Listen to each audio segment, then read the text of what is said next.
Hey guys, welcome to government jobs Gyan YouTube channel. Guys, आज की इस वीडियो में हम बात करेंगे बैंक ऑफ इंडिया के new recruitment notification online form apply process के बारे में। जी हाँ दोस्तों, बैंक ऑफ इंडिया ने अप्रेंटिस के 400 खाली पदों को भरने के लिए नोटिफिकेशन रिलीज कर दिया है। कैसे आप इस भर्ती के लिए अपने फॉर्म अप्लाई कर सकते हो बिना कोई मिस्टेक किए हुए, इसकी पूरी जानकारी हम आपको स्टेप बाय स्टेप रजिस्ट्रेशन से लेकर प्रिंट तक इस वीडियो में देंगे। बस आपको इस वीडियो को स्किप के बिना शुरू से लेकर एंड तक देखना है। उसके बाद वीडियो पसंद आए तो इसे लाइक और शेयर कर दें। चैनल पर नए हो तो इसे सब्सक्राइब कर लें। साथ ही साथ गाइस, हम आपको बताएंगे कि फॉर्म अप्लाई करते हुए कैसे आपके सामने NATS के पोर्टल पर वैकेंसी शो होगी और आप सिंपली अप्लाई कर पाओगे। यहाँ पर मोस्टली कैंडिडेट के सामने प्रॉब्लम आ रही है कि जैसे ही वो अप्लाई कर रहे हैं तो उनको NATS के पोर्टल पर वैकेंसी शो नहीं हो पा रही है और वो अप्लाई नहीं कर पा रहे हैं। तो इस प्रॉब्लम का हल आपको इस वीडियो में मिल जाएगा। बस आपको एंड तक हमारे साथ इस वीडियो में बने रहना है। तो बिना कोई वक्त गवाए चलिए शुरू करते हैं। आपको इस वीडियो के डिस्क्रिप्शन बॉक्स में हमारी भर्ती के नोटिफिकेशन को ओपन कर लेना है और इसमें से आपको पूरी डिटेल रीड कर लेनी है, जैसे कि क्या डेट है जिससे किस तक आप अप्लाई कर सकते हो, कौन सी जोन में किस स्टेट में कितनी वैकेंसीज है, कौन सी कैटेगरी के लिए कितनी नंबर ऑफ वैकेंसीज है, कैसे आप अप्लाई कर सकते हो, कब से कब तक अप्लाई कर सकते हो, क्या आपका एलिजिबिलिटी क्राइटेरिया होना चाहिए। पूरी जानकारी इस भर्ती के रिगार्डिंग आपको इस नोटिफिकेशन में दे दी गई है। आप सभी डिटेल्स रीड आउट करें और उसके बाद अपना फॉर्म अप्लाई कर ले। फॉर्म अप्लाई करने के लिए भी आपको हमारी वेबसाइट के इसी पेज पर अप्लाई ऑनलाइन का लिंक दिया गया है।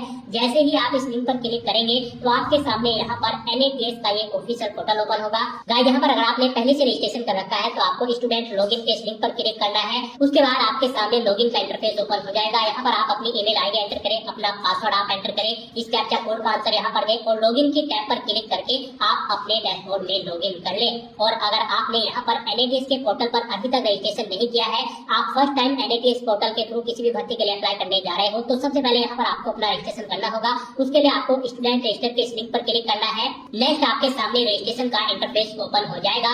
अप्लाई करने के लिए आपके पास ये डॉक्यूमेंट होने मैंडेटरी है। आप यहाँ से चेकआउट करें। फिर यहाँ पर आपसे पूछा गया कि क्या ऊपर दी गई ये सभी डॉक्यूमेंट्स आपके पास हैं, तो यहाँ पर आप यस ऑप्शन सेलेक्ट करें। उसके बाद यहाँ पर आपको अपनी ईमेल आईडी एंटर करनी है, अपना मोबाइल नंबर एंटर करना है, इस कैप्चा कोड का आंसर आपको यहाँ पर देना है और फिर आपको सेंड OTP ऑप्शन पर क्लिक कर देना है।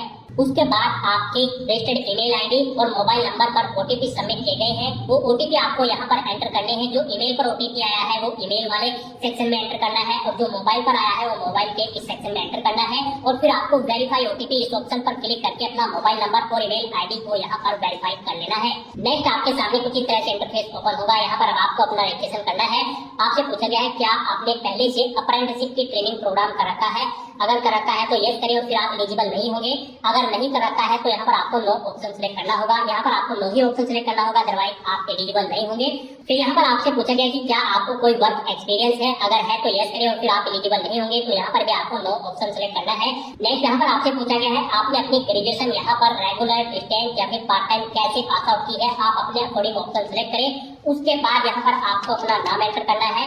फिर यहाँ पर आपको अपनी डेट ऑफ बर्थ सेलेक्ट करनी है, अपना जेंडर आप सेलेक्ट करें, अपनी कैटेगरी सिलेक्ट कर लें। उसके बाद यहाँ पर आपको अपना आधार नंबर एंटर करना है। फिर यहाँ पर आपको अपना आधार कार्ड अपलोड कर देना है। PDF फॉर्मेट में अपलोड करना होगा और उसका साइज 1 MB से कम होना चाहिए। आपको चूज फाइल बटन पर क्लिक करना है, फाइल को सिलेक्ट करना है और अपना आधार कार्ड यहाँ पर अपलोड कर देना है। उसके बाद यहाँ पर आपको अपना स्टेट सिलेक्ट करना है, किस स्टेट से आप बिलोंग करते हैं। फिर यहाँ पर आपको अपना डिस्ट्रिक्ट सिलेक्ट कर लेना है। फिर यहाँ पर आपको अपने इंस्टीट्यूट का नाम सिलेक्ट करना है जिससे आपने अपनी ग्रेजुएशन पास आउट की है। आप अपने अकॉर्डिंग यहाँ पर ऑप्शन सिलेक्ट करें। उसके बाद यहाँ पर आपको पेज को नीचे स्क्रॉल करना है।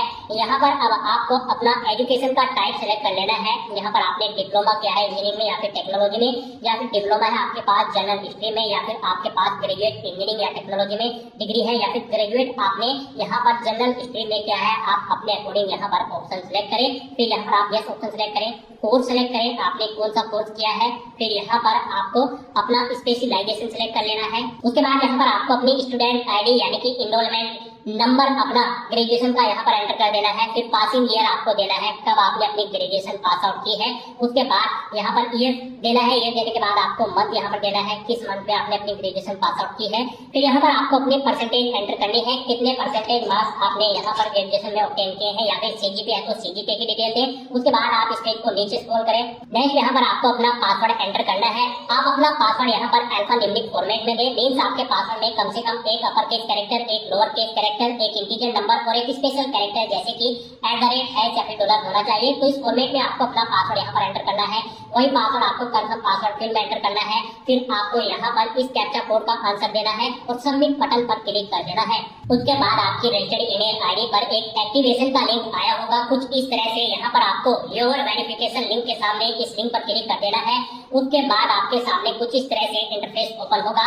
आपको मैसेज शो कर दिया जाएगा, आपका अकाउंट यहाँ पर एक्टिवेट कर दिया गया है। अब यहाँ पर आपको लॉगिन करना है। तो यहाँ पर लॉगिन करने के लिए अब आपको होम की स्टेप पर क्लिक करना है। फिर यहाँ पर आपको स्टूडेंट की स्टेप पर क्लिक करना है। उसके बाद आपको स्टूडेंट लॉगिन स्टेप पर क्लिक कर देना है। फिर यहाँ पर आप अपनी ईमेल आईडी एंटर करें, अपना पासवर्ड एंटर करें और ये कैप्चा कोड का आंसर यहाँ पर दें और लॉगिन की टैब पर क्लिक करके अपने डैशबोर्ड में लॉगिन कर लें। लॉगिन करने के बाद आपके सामने कुछ इस तरह से इंटरफेस ओपन होगा। अब यहाँ पर आपको अपनी बेसिक डिटेल्स प्रोवाइड करनी है। यहाँ पर आपको सबसे पहले अपना पासपोर्ट साइज फोटो अपलोड करना है। ये जेपीजी, जेपीईजी या फिर पीएनजी फॉर्मेट में होना चाहिए। आपको चूज फाइल बटन पर क्लिक करना है और फाइल को यहाँ पर सेलेक्ट करके अपना फोटो अपलोड कर देना है। उसके बाद यहाँ पर आपको कुछ चीजें ऑटोमेटिकली फिल मिल जाएगी जो आपने रजिस्ट्रेशन टाइम पे प्रोवाइड कराई थी। बस यहाँ पर अब आपको अपनी मदर का नाम एंटर करना है। उसके बाद आपको अपने फादर का नाम एंटर करना है। फिर यहाँ पर आपको आपका आधार भी ऑटोमेटिकली फिल मिल जाएगा। फिर यहाँ पर आपसे पूछा गया कि क्या आप माइनॉरिटी कम्युनिटी के अंतर्गत आते हैं। अगर आते हैं तो यस करें, उसकी डिटेल दें, नहीं तो नो ऑप्शन सेलेक्ट करें। फिर आपसे पूछा गया क्या आप पर्सन विद डिसेबिलिटी कैंडिडेट हैं। अगर है तो यस करके उसकी डिटेल दें, नहीं तो आप नो ऑप्शन सेलेक्ट कर दें। फिर यहाँ पर आपको आपकी ईमेल आईडी और मोबाइल नंबर ऑटोमेटिकली फिल मिल जाएगा जो आपने रजिस्ट्रेशन टाइम पे प्रोवाइड कराए थे। और यहाँ पर अब आपको सेव एंड कंटिन्यू ऑप्शन पर क्लिक कर देना है। नेक्स्ट यहाँ पर आपको आपकी एजुकेशन डिटेल्स प्रोवाइड कर दी जाएगी। आपने जो रजिस्ट्रेशन टाइम पे अपनी एजुकेशनल क्वालिफिकेशन की डिटेल प्रोवाइड कराई थी, ग्रेजुएट डिग्री की जो रिक्वायर्ड थी, वो यहाँ पर आपको शो कर दी जाएगी। आप इसे नीचे स्क्रॉल करें, आप चेकआउट करें, कहीं पर कोई मिस्टेक है तो आप चेंज आउट कर दें, नहीं तो यहाँ पर अब आपको अपनी पास सर्टिफिकेट अपलोड करना है या आपको पीडीएफ फॉर्मेट में अपलोड करना होगा। आप चूज फाइल बटन पर क्लिक करें, फाइल को सिलेक्ट करें, अपने एजुकेशनल सर्टिफिकेट यहाँ पर अपलोड कर दें।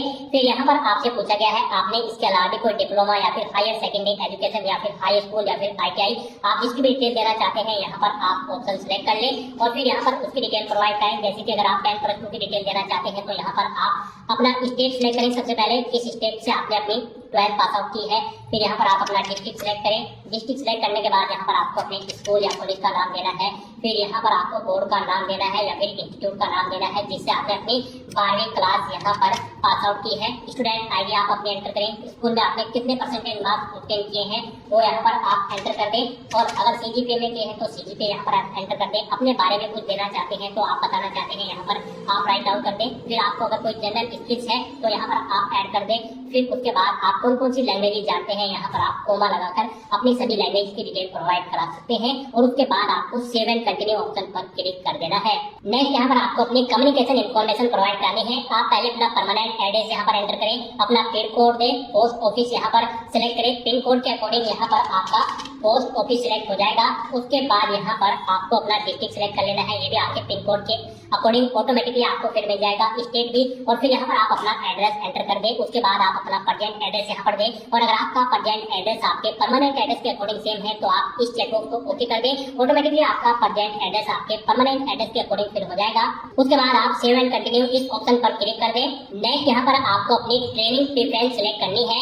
यहाँ पर आपको 3 चॉइसेस दी गई है। आप सबसे पहले अपना स्टेट सिलेक्ट करें, किस स्टेट में आप अप्रेंटिसशिप की ट्रेनिंग लेना चाहते हैं। तो यहाँ पर पहले आप स्टेट सिलेक्ट करें, उसके बाद आप यहाँ पर डिस्ट्रिक्ट सिलेक्ट करें, जिस डिस्ट्रिक्ट में आप लेना चाहते हैं अपनी ट्रेनिंग।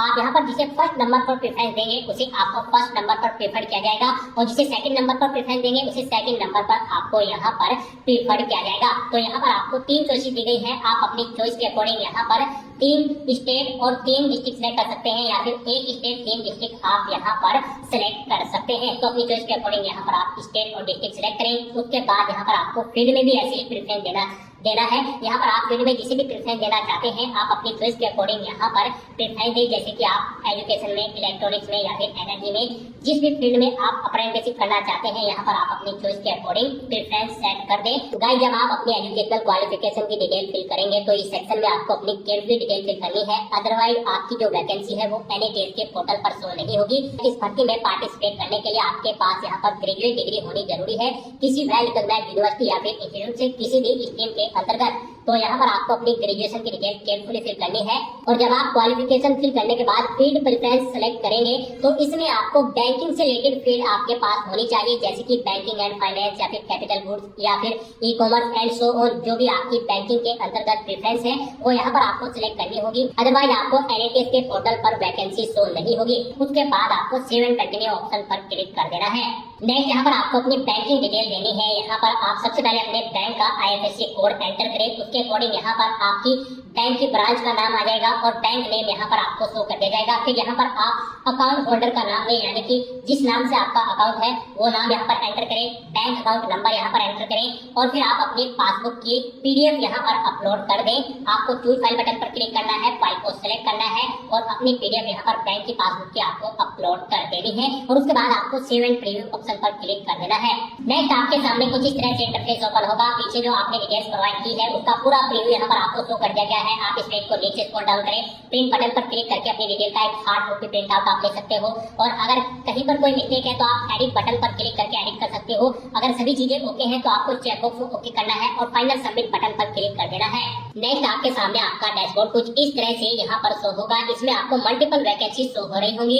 यहाँ से आप वैकेंसी चेकआउट कर सकते हो। आपको यहाँ पर बैंक ऑफ इंडिया में अप्रेंटिस की पोस्ट के लिए अप्लाई करना है तो यहाँ पर आपको सर्च बॉक्स में आना है, बैंक ऑफ इंडिया टाइप करना है। उसके बाद आपके सामने यहाँ पर बैंक ऑफ इंडिया की वैकेंसी शो होगी। यहाँ से आप चेकआउट कर सकते हो। आपकी लास्ट डेट 15 मार्च 2025 है। यहाँ पर इन वैकेंसी के सामने आपको व्यू और अप्लाई के लिंक दे गए हैं। व्यू के लिंक पर क्लिक करके आप वैकेंसीज की डिटेल चेकआउट कर सकते हो और अप्लाई बटन पर क्लिक करके आप अप्लाई कर सकते हो। आपको यहाँ पर सिंपली अप्लाई के इस बटन पर क्लिक करना है और आप अप्लाई कर लोगे। आपके सामने यहाँ पर स्टेटस में अप्लाइड शो हो जाएगा। यहाँ पर आपको बैंक ऑफ इंडिया की जो वैकेंसी है वो यहाँ पर 100 वैकेंसी में अलग अलग प्रोवाइड कराई गई है। आप यहाँ से अप्लाई बटन पर क्लिक करके अप्लाई कर सकते हो। उसके बाद आप अपने डैशबोर्ड में एप्लीकेशन मैनेजमेंट की टैब पर क्लिक करके चेकआउट कर सकते हो। यहाँ पर आप बैंक ऑफ इंडिया की अप्रेंटिस की पोस्ट के लिए अप्लाई कर चुके हो। गाइस यहाँ पर अप्लाई करने के बाद आपको फीस पेमेंट भी करनी होगी। फीस पेमेंट यहाँ पर हम आपको बता दें, जनरल OBC EWS कैंडिडेट को 800 रुपए जमा करानी है, SC ST वुमेन कैंडिडेट को 600 रुपए, PH दिव्यांग कैंडिडेट को 400 रुपए फीस के रूप में जमा कराने होंगे। ये फीस का अमाउंट आप debit card, credit card, net banking या फिर UPI के माध्यम से जमा करा सकते हो। फीस के लिए आपकी ईमेल ID पर एक लिंक सबमिट किया जाएगा। जी हाँ दोस्तों, अप्लाई करने के 48 आवर्स के बाद आपकी ईमेल ID पर एक लिंक सबमिट किया जाएगा फीस पेमेंट के लिए। उस लिंक पर क्लिक करके आपको अपना फीस पेमेंट कर देना है ऑनलाइन मोड में, debit card, credit card, net banking या फिर UPI के माध्यम से। और फीस पेमेंट होने के बाद ही यहाँ पर आपका एप्लीकेशन फॉर्म कंसीडर होगा। फीस का लिंक आपको आपका फॉर्म चेकआउट करने के बाद भेजा जाएगा। अगर आपकी सभी एलिजिबिलिटी क्राइटेरिया ओके है तो ही आपको एप्लीकेशन फीस का लिंक भेजा जाएगा, अदरवाइज आपके पास एप्लीकेशन फीस पेमेंट करने के लिए भी लिंक नहीं आएगा। तो आपको अपनी एलिजिबिलिटी क्राइटेरिया और अपनी डिटेल्स आपको फॉर्म भरते समय केयरफुली देनी है और अपना फॉर्म भर लेना है। सक्सेसफुली फीस पेमेंट करने के बाद आपको अपने एप्लीकेशन फॉर्म का हार्ड कॉपी प्रिंट आउट ले लेना होगा फ्यूचर यूज के लिए, फ्यूचर रेफरेंस के लिए। तो दोस्तों ऐसे आप बैंक ऑफ इंडिया अप्रेंटिस के 400 खाली पदों के लिए अपना फॉर्म अप्लाई कर सकते हो बिना कोई मिस्टेक किए हुए। आज की इस वीडियो में बस इतना ही। आई होप ये वीडियो आपको पसंद आई होगी। अगर पसंद आई हो तो इसे लाइक और शेयर करें। चैनल पर नए हो तो इसे सब्सक्राइब कर लें। Thanks for watching.